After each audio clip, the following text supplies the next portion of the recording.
अस्सलाम वालेकुम students, welcome to easy maths. आज हम एक्सरसाइज 1.1 का क्वेश्चन नंबर 4 डिस्कस करने जा रहे हैं। क्वेश्चन नंबर 4 की स्टेटमेंट में उसने हमसे कहा है कि नेम द फॉलोइंग प्रॉपर्टीज़, यानी कि जो हमारे पास क्वेश्चन हैं हमने बस बता देना है कि उनमें कौन सी प्रॉपर्टीज़ एप्लीकेबल हैं।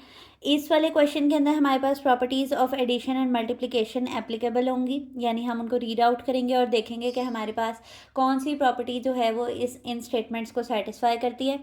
ठीक है, तो अगर आपने हमारा प्रॉपर्टीज़ वाला लेक्चर नहीं लिया तो काइंडली आपसे रिक्वेस्ट है कि पहले प्रॉपर्टीज़ को समझें ताकि आपको ये क्वेश्चन अटैम्प्ट करने में कोई मसला ना हो। तो सबसे पहले क्वेश्चन की तरफ चलते हैं। a+4 bracket plus b is equal to a plus bracket 4 plus b bracket of. ठीक है, अब ये 3 वैल्यूज़ हैं और इसमें सीक्वेंस ऑफ ब्रैकेट्स को आगे पीछे किया गया है।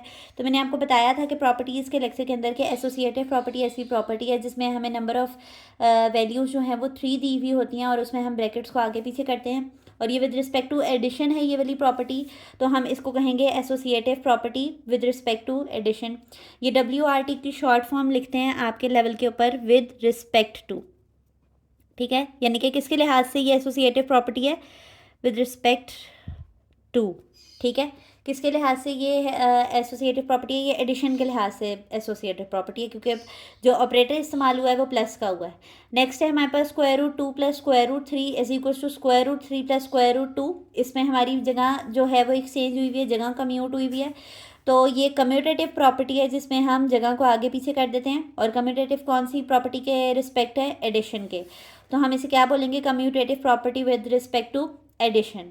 ठीक है, उसके बाद यहाँ पर उसने एक नंबर लिया है x और उसका आगे उन्होंने नेगेटिव ऑफ x लिखा हुआ है, यानी कि -x लिखा हुआ है, जिसका आंसर हमारे पास क्या है? 0 आया है।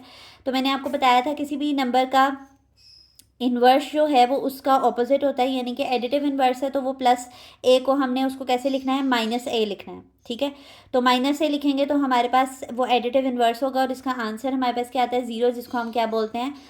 Additive identity. तो यहाँ पर हमारे पास जो प्रॉपर्टी एप्लीकेबल है वो है एडिटिव इन्वर्स के। एडिशन का उलट दिया गया है, पॉजिटिव x था तो यहाँ पे नेगेटिव x लिया गया है। नेक्स्ट है हमारे पास यहाँ मल्टीप्लाई हो रहा है, और मल्टीप्लाई हो रहा है किस तरह से कि ये आपके पास लेफ्ट साइड पे a है और ये a b से मल्टीप्लाई हो रहा है और a c से मल्टीप्लाई हो रहा है, और बीच में हमारे पास ऑपरेटर है प्लस का। ठीक है, तो ये हमने जब पढ़े थे यहाँ पर डिस्ट्रीब्यूटिव प्रॉपर्टी पढ़ी थी, तो डिस्ट्रीब्यूटिव प्रॉपर्टी में ये देखें ये वाली प्रॉपर्टी, यहाँ पे हमने कहा था कि जिस डायरेक्शन से हम अपने नंबर को मल्टीप्लाई करे होंगे वो डायरेक्शन लिखेंगे। क्योंकि ये मल्टीप्लिकेशन हो रही है तो हमने यहाँ मल्टीप्लिकेशन लिखा, और ये ओवर एडिशन हो रही है, यानी सेंटर में जो ऑपरेटर है वो प्लस का है, तो हम ये यहाँ पर इसको क्या बोलेंगे? Left distributive property of multiplication over addition. Next है हमारे पास 16 में 0 ऐड किया जा रहा है, जिससे आंसर हमारे पास 16 आया है। अभी मैंने आपको बताया कि आपके पास एडिटिव आइडेंटिटी एक ऐसा नंबर होता है जिसमें कुछ भी ऐड करने वो असल नंबर पे कोई फ़र्क ना डाले, तो वो एडिटिव आइडेंटिटी होती है। तो एडिटिव आइडेंटिटी 0 होती है, तो 0 यहाँ पर ऐड हो रहा है, तो इस वजह से हम इसको क्या बोलेंगे? Additive identity. नेक्स्ट हमारे पास है 100 multiply by 1 is equal to 100। हमने कहा था कि मल्टीप्लिकेशन में ऐसा नंबर कौन सा है जिसको मल्टीप्लाई किसी भी नंबर के साथ करें तो आंसर वही आ जाए, तो वो 1 होता है, और जिसका नाम हमने रखा था मल्टीप्लिकेटिव आइडेंटिटी। तो इस प्रॉपर्टी का नाम हम क्या कहेंगे? ये यहाँ पर कौन सी प्रॉपर्टी यूज़ हो रही है? मल्टीप्लिकेटिव आइडेंटिटी की प्रॉपर्टी यूज़ हो रही है। अब आप देखेंगे ये और ये आपको बिल्कुल सेम लग रहे होंगे। एसोसिएटिव प्रॉपर्टी तो आपको फ़ौरन से पता चल गया है 3 वैल्यूज़ देखकर, लेकिन अब यहाँ पे ऑपरेटर कौन सा इस्तेमाल हो रहा है? मल्टीप्लाई का। तो इसे आप क्या कहेंगे कि ये एसोसिएटिव प्रॉपर्टी है with respect to multiplication. Next में उसने कहा है ए बी मल्टीप्लाई हो रहा है और फिर is equals to B A multiply हो रहा है, तो बेसिकली ऑपरेटर जो है वो मल्टीप्लाई का इस्तेमाल हो रहा है और जगह को कम्यूट किया जा रहा है, एक्सचेंज ऑफ प्लेस किया जा रहा है। तो इसको हम क्या बोलेंगे? Commutative property with respect to multiplication. ये इंतहाई आसान क्वेश्चन है उन बच्चों के लिए जिन्होंने प्रॉपर्टीज़ को डिटेल में समझा था हमारे लेक्चर पर।